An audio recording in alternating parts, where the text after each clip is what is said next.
A long stretch of bitter cold weather is creating scenes like this one, scenes we've never seen before. Ice skating on the beach. Sunday's freezing rain creating a rink on the frozen sand down in Wildwood. And from the shore to the city, this pretty much sums up the deep freeze. This car in Northern Liberties is covered in a 1-inch thick coating of ice. Good Friday evening, I'm Siafa Lewis. Just when you thought it couldn't get any colder, it has. Day 5 of the post-storm deep freeze includes near record low temperatures. Let's head right over to Chief Meteorologist Bill Kelly in the Hyundai Next Weathersphere with more on this news. That image of the car is just ridiculous, right? I mean, it's like, where are we? Are we in, Fairbanks, Alaska? I mean, what is going on out there? It is just bone chilling. Good evening, everybody. All right, so I just updated the map here, talk about the current conditions and where we stand right now. No relief whatsoever. We now are at 12 degrees in Millville, here in the city, sitting at 16 shore locations. No warmth for you guys. Got 15s up and down. Atlantic City, Sea Isle City, there's your 12 in Millville. It's even colder back to the west. Allentown right now, you guys for the Lehigh Valley, you are at 11, and it's only 2 degrees Mount Pocono. I know a lot of folks are wanting to go out or probably are out right now doing some night skiing because, the ski resorts can just make snow left and right. But boy, is it cold. That's just the air temperature. The wind chill's playing a role. Look at these numbers. It's currently 13 below zero with that wind chill at Mount Pocono. So yeah, those folks, you folks, if you live there, need to layer. Feels like 12 in Trenton, and that is the warmest spot on this map. 6 degrees right now in Philadelphia, and that 12, by the way, is just because the wind really wasn't reported at your latest observation. That's your air temperature. 0 in Atlantic City is the wind chill factor. 4 in Wilmington and 3 right now for Reading. So let's keep it on the wind chill factor because the breezes, while not all that strong right now, you get those gusts that come in and it just knocks that number down big time. I mean, look at this. We're down into the minus territory by early tomorrow morning. It would not be a good morning to go out, in my opinion, have your cup of coffee on the deck. It's very, very, very cold. Temperatures tomorrow afternoon are only going to top out near 10 degrees. That's it. That's where we are. Now, Sunday, even colder, and the reason for that is the winds are going to be stronger. I see the air temperature on Sunday going up a couple of degrees, maybe mid-20s, but the winds are going to be gusting up to 30 miles per hour. So we remain on this dangerous cold weather alert through the weekend. High temperatures in the teens and 20s. Again, not wind chill factor, it's just the air temperature. Wind chills at the most are 10 above, down to 20 below zero in spots. You already saw right now, got 13 below zero for the Poconos. And we are watching the storm track on Sunday. I'll give you the latest on that coming up here in just a couple of minutes. Back over to you. Bill, we just have to wait out Mother Nature. We do. Thank you, Bill. Well, now to the video we showed you at the top of the show. Multiple vehicles encased in ice in Northern Liberty. CBS Philadelphia's Dan Snyder got an up-close look and has more. It's become almost a landmark in this deep freeze. This Honda, completely encased in ice, is about as clear a representation of this brutal cold as you could get. I mean, I was even here for that blizzard, what was that, 93, 96, where we got the 3 feet still. I've never seen nothing like that. That's crazy. Definitely the first time I've ever seen that. My husband was insistent that we didn't need a garage when we were house hunting, and I'm going to show him that and say that, yeah, I was right. Like, he should be very happy. We saw dozens of people coming by to snap a picture, even cars stopping as they passed with phones out the window. This is one of 5 cars on front under the L tracks now entrapped by this icy mess. And the road isn't faring much better, with slick spots lined by frozen walls of slush. For now, the cause of all this ice remains a mystery. SEPTA officials tell us they've had no reports of a broken pipe from the overhead tracks, and the water department was checking if a leak could be related to a nearby hydrant. And perhaps the biggest question. So how does one get out of a situation like that? Wait it out a month or 2, maybe 3 months. This biting cold didn't just impact cars and roads, though. It's nasty out, man. Winter's doing something to us, yeah. It's ridiculous. It's way too cold. I can't even talk right now. Most people we talked with were grabbing a quick breakfast, coming back from the doctor, or running errands. Some regretted the choice to venture out. We had to go take our packages. We came outside, started walking, and we realized, wow, we're going back inside. And inside seemed to be the place where most people were looking to spend the rest of this frigid day. Stay home, stay warm. Just trying to stay inside next to my heater, on my bed, under my blanket, and not moving. That period. Now, if you are coming down this stretch of Front Street, just take it easy. There is still a lot of ice laying around, and as we mentioned, those icy walls built up on the side making things narrow. As for these cars behind me, Doesn't look like they're going anywhere for quite some time. In Northern Liberty, Dan Snyder, CBS News, Philadelphia. Well, first it was the wind on New Year's Day. Now the bitter cold is impacting the Mummers String Band competition, which was set or is set for tomorrow at Lincoln Financial Field. The Avalon String Band has announced on Facebook they are dropping out of the competition altogether. The band says with extreme cold temperatures expected, they are concerned for their band members' safety. High winds on New Year's Day forced the Mummers to reschedule the competition for this weekend. Judging is now set for 2:30 tomorrow afternoon. You can get the next weather forecast anytime, day or night. Log on to cbsphiladelphia.com/weather for live radar, the hour-by-hour forecast, and much more. A judge heard arguments today on whether or not an exhibit about slavery at Independence National Historical Park will be restored. The National Park Service removed the displays last week following an executive order by President Donald Trump back in March. The city of Philadelphia filed a lawsuit seeking to have the exhibit restored, and CBS News Philadelphia's Liz Crawford spent the day in the courtroom hearing the arguments.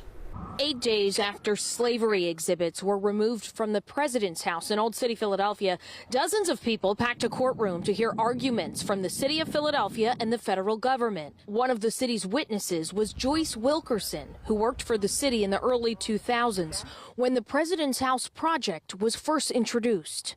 You can stand in the president's house where Africans were enslaved and look across the street and see the Declaration of Independence, the Liberty Bell. You know, this is the place where the story needs to be told. The outdoor exhibit opened in 2010 and was meant to examine the paradox of slavery and freedom.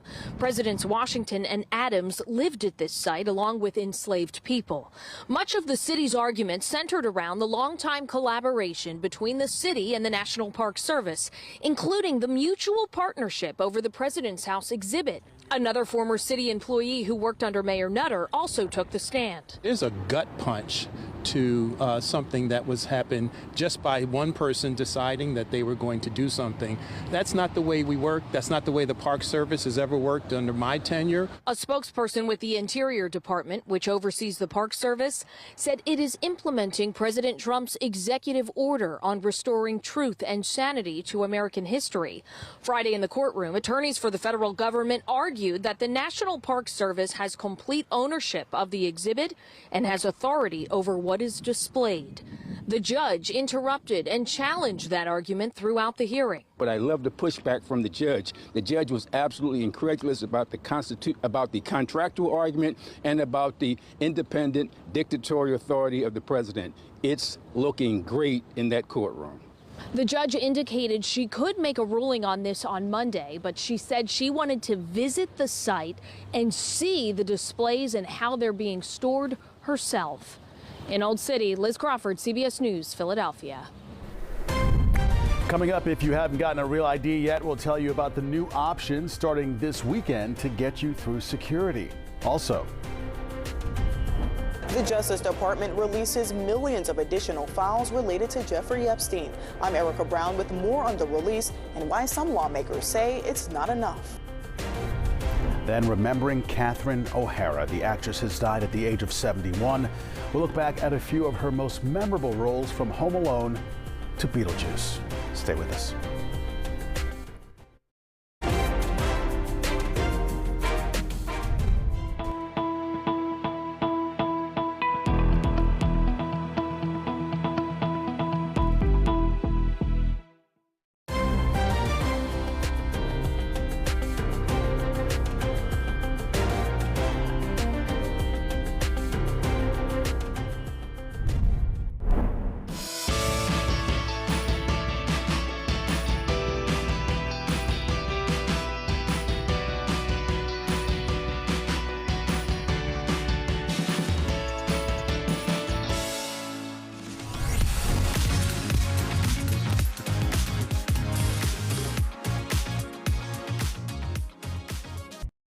Heart, hustle, home.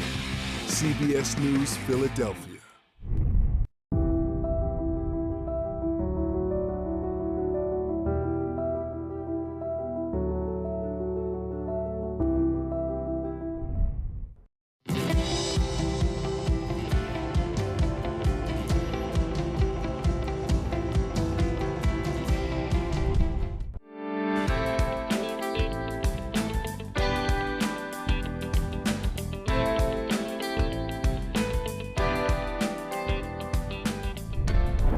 Uncovering the heart behind the headline.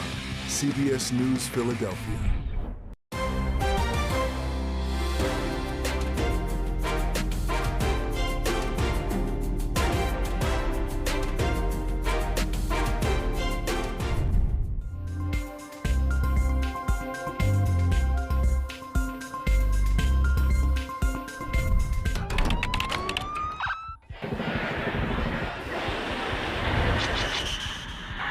Break through the noise and listen for the heartbeat. What's your favorite part? This is the hurt. It's about you, your family, your community. Nothing is like the Philadelphia community. God bless them. These are the heroes that we need to have around. Hey, all right now. CBS News Philadelphia. Finding heart in every beat. Your story starts here.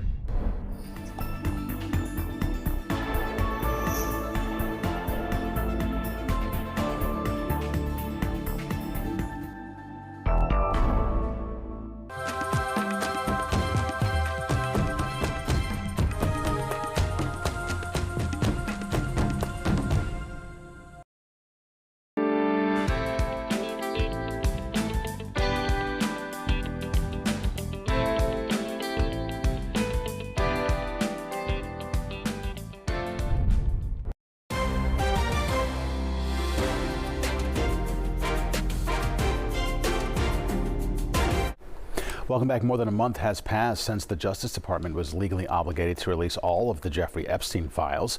Today, the department again released a massive amount of material connected to the convicted sex offender. CBS News correspondent Erica Brown is on Capitol Hill with some of what's included in the latest files.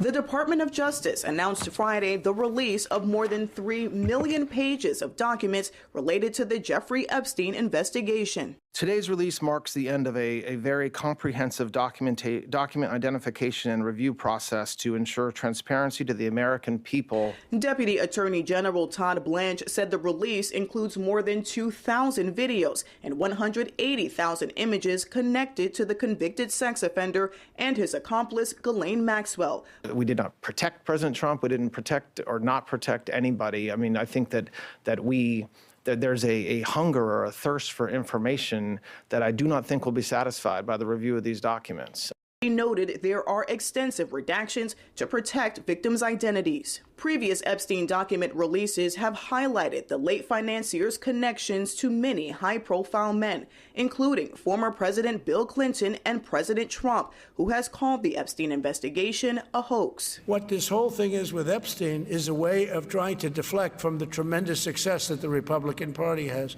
The Justice Department says it has to submit a final report to Congress providing the justifications for the redactions before the matter is complete. But critics on Capitol Hill say the investigation is far from over. Democrat Robert Garcia, the ranking member of the House Oversight Committee, released a statement slamming the DOJ for releasing only about 50% of the material it collected, saying, quote, "We are demanding the names of Epstein's co-conspirators and the men and pedophiles who abused women and girls." He also promised a thorough review of the newly released material. Erica Brown, CBS News, Capitol Hill. Now to the latest out of Minnesota. A prominent journalist is facing charges in relation to his presence at a protest against ICE at a church in Minneapolis. The arrest raises First Amendment concerns in regards to freedom of the press. CBS News correspondent Ian Lee has the latest. I don't believe that. Former CNN anchor Don Lemon was arrested Thursday night in Los Angeles. The Justice Department claims Lemon was part of this protest that disrupted a church service in St. Paul, Minnesota. The now independent journalist has said he was only covering the event. Last night, the DOJ sent a team of federal agents to arrest me in the middle of the night for something that I've been doing for the last 30 years, and that is covering the news. You have the right to worship freely and safely. And if I haven't been clear already, if you violate that sacred right, we are coming after you. Also at the DOJ, Deputy Attorney General Todd Blanche says the Civil Rights Division is investigating the fatal shooting of Alex Preddy. We're looking at everything that would shed light on what happened that day and in the days and weeks leading up to what happened. Friday, demonstrators took part in a nationwide strike protesting the Trump administration's immigration policies. Now, some stores here in Minneapolis participated last week, but say they're struggling to survive because the presence of ice is keeping customers away. I already did it once. I cannot afford it another day. This has been my worst nightmare. There are ongoing protests outside the Whipple Federal Building. Bruce Springsteen made it. This is part of a national day of action. People were encouraged not to work or shop today to protest the killings of Renee Good and Alex Preddy by federal agents.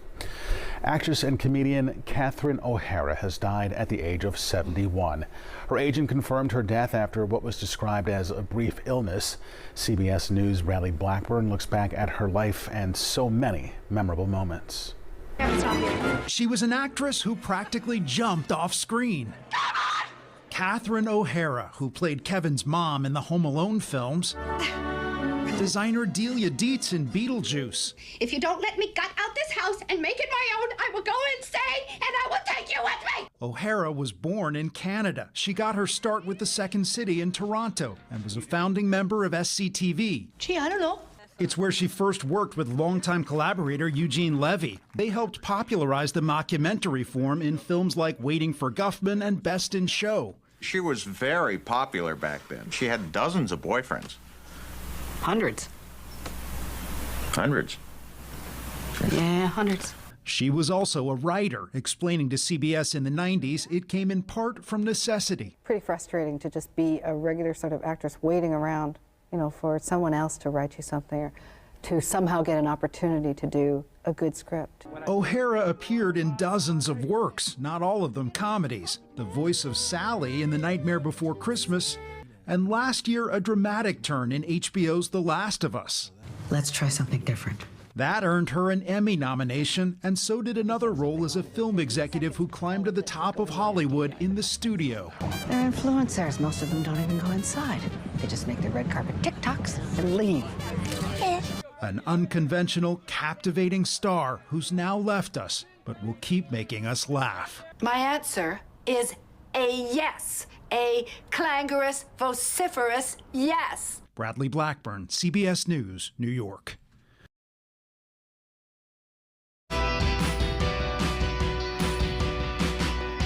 Colder spots, and we are watching that Sunday storm track. Latest update for you. I'll have that, and I'll walk you through it in just a few minutes. We'll see you soon, Bill. Thank you very much. Well, how cold has it been? Take a look at that. Multiple vehicles encased in ice in Northern Liberties. This unbelievable sight has people coming from all over the neighborhood to take a look and a picture as well as proof. CBS Philadelphia's Dan Snyder got an up-close look and has more. It's become almost a landmark in this deep freeze. This Honda, completely encased in ice, is about as clear a representation of this brutal cold as you could get. I mean, I was even here for that blizzard, what was that, 93, 96, where we got the 3 feet snow. I've never seen nothing like that. That's crazy. Definitely the first time I've ever seen that. My husband was insistent that we didn't need a garage when we were house hunting, and I'm going to show him that and say that, yeah, I was right. Like, he should be very happy. We saw dozens of people coming by to snap a picture, even cars stopping as they passed with phones out the window. This is one of 5 cars on front under the L tracks now entrapped by this icy mess. And the road isn't faring much better, with slick spots lined by frozen walls of slush. For now, the cause of all this ice remains a mystery. SEPTA officials tell us they've had no reports of a broken pipe from the overhead tracks, and the water department was checking if a leak could be related to a nearby hydrant. And perhaps the biggest question. So how does one get out of a situation like that? Wait it out a month or 2, maybe 3 months. This biting cold didn't just impact cars and roads, though. It's nasty out, man. Winter's doing something to us, yeah. It's ridiculous. It's way too cold. I can't even talk right now. Most people we talked with were grabbing a quick breakfast, coming back from the doctor, or running errands. Some regretted the choice to venture out. We had to go take our packages. We came outside, started walking, and we realized, wow, we're going back inside. And inside seemed to be the place where most people were looking to spend the rest of this frigid day. Stay home, stay warm. Just trying to stay inside next to my heater, on my bed, under my blanket, and not moving. That period. Now, if you are coming down this stretch of Front Street, just take it easy. There is still a lot of ice laying around, and as we mentioned, those icy walls built up on the side, making things narrow. As for these cars behind me, doesn't look like they're going anywhere for quite some time. In Northern Liberties, Dan Snyder, CBS News, Philadelphia. Well, you can track the temperatures anytime as we ride out these freezing temperatures, and you can keep an eye on the next big change in the weather anytime online at cbsphiladelphia.com. A dispute over shoveling and a parking spot leads to a standoff in Newcastle County. It all started at the Concord Trace townhouses in Newark on Wednesday. A 57-year-old man told police another man forced his way into his home, assaulting him and another person while threatening them with a gun. The suspect was gone by the time police arrived. Yesterday, Delaware State Police went to the suspect's home in Bear. They say he refused to come out of his home. After several hours, the SWAT team moved in. Now, they didn't find the suspect in his home, but a canine officer found him in a vacant townhome next door. They say the suspect breached the drywall in the attic to get into the neighboring home. He was then taken into custody. Well, police are investigating after a car crashed off Route 202 and ended up in a creek. Chopper 3 here over the rescue operation around noon in East Whiteland Township. State police say the driver hit a snow embankment and went off the road. We're told that person was taken to a hospital with just minor injuries. The accident remains under investigation. A deadly 5-vehicle crash temporarily shut down Roosevelt Boulevard in Hunting Park early today. It happened around 3:30 this morning near North 9th Street. Officials say the crash killed a 56-year-old man and left 3 others in critical condition. They say that 56-year-old got out of his car and crossed over the median when he was struck. The accident remains under investigation, but police believe icy road conditions may have contributed to the initial crash. A judge will determine whether exhibits about slavery at Independence National Historical Park will be restored. The National Park Service removed the displays last week following an executive order by President Donald Trump back in March. The city of Philadelphia then filed a lawsuit seeking to have the exhibit restored. Today, dozens packed the courtroom to hear arguments between the city and the federal government. The city saying that it has mutual authority along with the National Park Service over the exhibit. We are really proud today. We're proud that we told this story. We're proud of the city. We're proud of all the people that put this project together, and we're so filled with gratitude that they lent their shoulders for us to stand on today. Attorneys for the federal government argued that the Park Service now has complete ownership over the exhibit after a contract expired with the city years ago. The judge wants to view the site and examine the displays before making a ruling sometime next week. Tomorrow marks 1 year since a medical jet crashed in Northeast Philadelphia, forever changing that community. The air ambulance was carrying a pediatric patient and several others when it slammed into the ground on Cottman Avenue and exploded. 8 people died and 24 others were injured. 5 homes burned and dozens of businesses were forced to close temporarily. Almost a year later, the damage is mostly repaired, but for residents and business owners, the emotional scars remain. It was a tragedy. It was something that we'll never forget about, you know. Then they had the memorials up on Busselton Avenue, and it took a while to get back to normal. Some residents say the 1-year mark brings back painful memories, but also pride in how the community came together. Tomorrow at 5 o'clock, Mayor Shmuel Parker and other officials will hold a memorial service or observance at the Engine 71 fire station on Cottman Avenue. They will honor the victims, the first responders, and the community that persevered. Still to come, it is a Philadelphia favorite, and now DeBruno Brothers is making some changes. The gourmet market, it plans to close, and why. Then Penn Vet is training some amazing dogs. We'll tell you what they're learning that could possibly save the lives of other dogs in the future.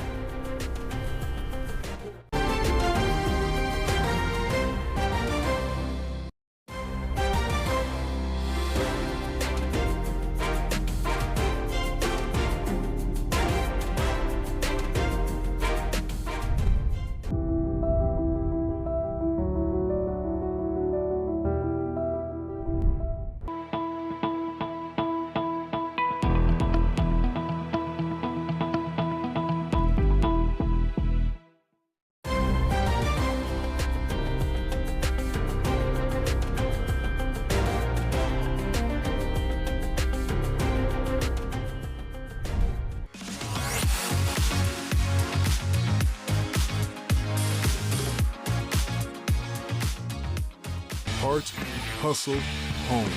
CBS News, Philadelphia.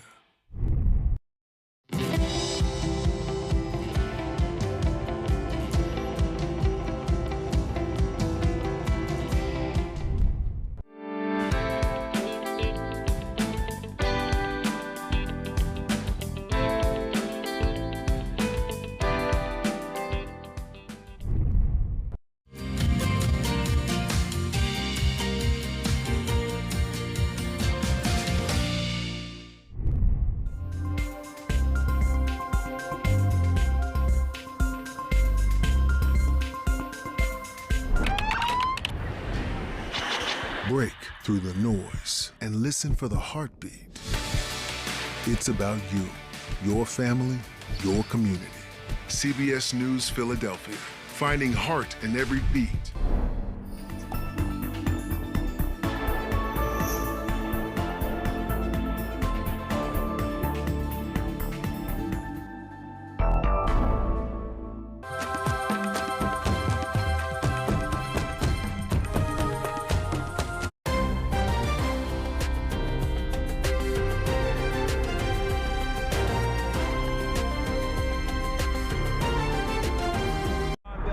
From CBS News Philadelphia's virtual studios, this is the Toyota Sports Report. It feels like football in South Philadelphia. Well, 24 hours or so later, the buzz continues due to the Eagles' hiring of 33-year-old former NFL backup quarterback Sean Mannion as their newest offensive coordinator. Sports Director Don Bell joins us with much more. DB. All right, Siafa, let's start with some housekeeping, right? Okay, so Jalen Hurts has been named to the Pro Bowl as a replacement. This is his third selection to the team. Meanwhile, as you mentioned, Jalen Hurts, he'll be with his fifth offensive coordinator in 5 years this upcoming season. So yesterday, the Eagles hired former Packers QB coach Sean Mannion. Reaction from the NFL world continues to pour in. We got some breaking news. Sean Mannion, my old teammate? Like Beavers? Oregon State? Oh, Sean Mannion. 33 years old. Great dude. Sean Mannion, great dude. You know, very impressive rookie. One of the more impressive rookies I've ever been around. You could tell right away with his work ethic, his knowledge of football at that point. And honestly, he always, you know, sort of, I don't know if he liked it when I said it, but it seemed like he had a photographic memory with his ability just to recall things. Love the background for new Eagles offensive coordinator Sean Mannion, playing for Sean McVay, Kevin O'Connell, coaching with Matt LaFleur. That's what you're looking for. Love the fact that he just retired from playing a couple years ago. He has seen a lot of the same defenses that Jalen Hurts has seen and can relate to him in that way. All right, so there you have some reaction. Last season, the Eagles had the most 3-and-outs in football. A programming reminder for you, the Philadelphia Wings take on the San Diego Seals tonight at 10:30 on Philly 57. Hey, that'll do it for sports. I'm Don Bell. Siafa, back to you. All right, Don, thank you very much. Well, there is new hope for detecting a cancer in dogs that's often deadly because there are no early warning signs. Health reporter Stephanie Stahl explains how other dogs in Philadelphia are helping with that research. Okay, go. Cody is smelling for cancer, deciding among 3 boxes which contains a sample of malignant blood. That's where she pauses. It really does feel like magic because I can't smell anything from the samples. It's a tiny drop of blood serum. Clara Wilson, a researcher at the Penn Vet Working Dog Center, says the new study has the dogs identifying a deadly kind of cancer that strikes dogs. We wanted to focus on hemangiosarcoma, which is a really devastating canine cancer. It's often called the silent killer because it is a tumor that grows in the body, but we don't see it until it's too late. In the first phase of the research, the dogs correctly identified that cancer 70% of the time. Thank you. So they get a treat when they identify the correct sample? Yes. Until now, the research here has been primarily focused on human cancers, with the dogs being able to identify ovarian and pancreatic cancer. The dogs are very unique because they have this incredible sense of smell. It just really does feel amazing and gives me a lot of respect for, understanding that there's a lot of things that I can't understand that they're picking up on. Once the dogs identify the cancer, researchers look for markers in the samples that could eventually be used to create a test that would find cancer early when it's more treatable. And the idea here is that if dogs can smell something, that means that there's a signal to detect. These dogs are laying the groundwork for eventually being able to find cancer early and save lives for both humans and animals. Stephanie Stahl, CBS News, Philadelphia. Coming to you from the Hyundai Virtual Next Weather Sphere, this is Next Weather. Oh my goodness, look at that. Cape May then on your left and now on your right. All we can do is dream of hot and sunny Jersey Shore beaches, but there is good news. The start of the Memorial Day weekend is just 112 days away. It'll be here before you know it, I promise. Meanwhile, this skater is killing the time until spring by ice skating on the beach. This is East Baker Avenue Beach in Wildwood. The ocean didn't freeze, of course, but Sunday's rain and very cold air created a layer of ice on the beach. Hannah Augustin tells us she grew up playing ice hockey, and she says the beach rink is a little bumpy, but overall, she had a blast, as you can see, having an absolute great time. Right now, the shore is bracing for a big snowstorm, perhaps. Chief Meteorologist Bill Kelly is in the Hyundai Next Weather Sphere with more details on the prospect of that this weekend. Yeah, the video between the summer and now at Cape May, jarring, that's remarkable. Jarring, right? Another perspective for you, Siafa. We just looked. It is 4 degrees colder, 4 degrees colder right now at McMurdo Station, Antarctica. Oh, my goodness. Just a little perspective from the Philadelphia area. It is nuts. Here's what's going on. Good evening, everybody. Yeah, we're tracking that storm this weekend. We go back to the shore for Margate. The water very calm right now. It is a cold night, and it's going to continue to just see these temperatures plummet big time. So I want to jump over here right to the weekend and talk about this event. There is still a major storm that is going to be developing. Here is the latest, the forecast models. They're pretty much in agreement now that in terms of a major storm system in our area, we are not going to get one. This is tomorrow night at 9:30, and all this heavy blue throughout Virginia Beach, maybe even up to, say, Chincoteague here in eastern Maryland, southern Delaware, driving down. This is where the heavy snow is. Our area, we're going to be on the farthest edge, so shore locations, that's about the only place that we have that chance of snow. This is not a snowmaking event for us, and that would be late Saturday night, early Sunday morning. By Sunday, later morning, afternoon, the system is long gone in terms of the snow risk, but the winds are going to remain, the bitter cold air remains, and coastal erosion is going to be something that we're going to be watching as well. So potential snow, and this map may be a little over, but we're looking at 1 to 2 inches at the most down the shore, and that would be like Cape May and then go down near like Rehoboth Beach, areas like that. Little to no accumulation inland. That's what we're looking at. It's the winds that are going to pick up, and that's going to make things feel raw, and it is also going to bring us the potential for power outages. Power outages any time of the year, not good, but when you have dangerously cold air, or dangerous heat for that matter, it's something you really got to have that plan. Okay, if my power goes out, what are we going to do? 40 to 50 mile per hour wind gusts down the shore. Here in the city in I-95 up through Bethlehem and the Lehigh Valley, we're like 30, maybe a little bit more than that, but it's going to have a massive impact on the feels like temperature. I mean, 6 below Sunday morning, brutally cold. It just continues, no end in sight. Barely getting above 0 throughout the day on Sunday before we drop these numbers back down by early Monday morning. Kiddos going back to school. I mean, it's just, the bus stop forecast calling for 0, give or take some on either side. It's amazing how long this stretch has gone. When we look at the weekend storm, the latest models continue that snow offshore, major snowstorm for the Carolinas. The winds are ramping up. And brutal wind chills. But again, we are not expecting another 3, 6, 9 inches of snow here in the Philadelphia area. And I'm sure most of us agree that, it's good. We like snow. I'm a snow lover, but even I'm like, okay, it's so icy out there. We don't need any extra. Monday will be the 10th day in a row with a temperature below freeze. Not a single hour on a single day has the temperature gotten to 32, let alone above. And the last time we had that long of a stretch was almost 50 years ago in 1979, where we had 15 days in a row, and that is the record of all time in Philadelphia. Next week, we're not on weather alert at this point, Tuesday through Friday. Temperatures are still brutally cold, but they're above freezing, hopefully, by a degree or 2 in the afternoon, and tracking that possibility of some snow showers on Wednesday. So stay safe, keep warm, and Sunday's going to be windy. See how? Patience, right, Bill? I guess so. Thank you so much. Well, this bitter cold is impacting the Mummers String Band competition set for tomorrow at Lincoln Financial Field. The Avalon String Band has announced on Facebook it is dropping out of the competition altogether. The band says with extreme cold temperatures expected, they are concerned for their band members' safety. High winds on New Year's Day forced the Mummers to reschedule the competition for this weekend. We'll be right back.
We know this community by heart. CBS News Philadelphia. Break through the noise and listen for the heartbeat. It's about you, your family, your community. CBS News Philadelphia, finding heart in every beat.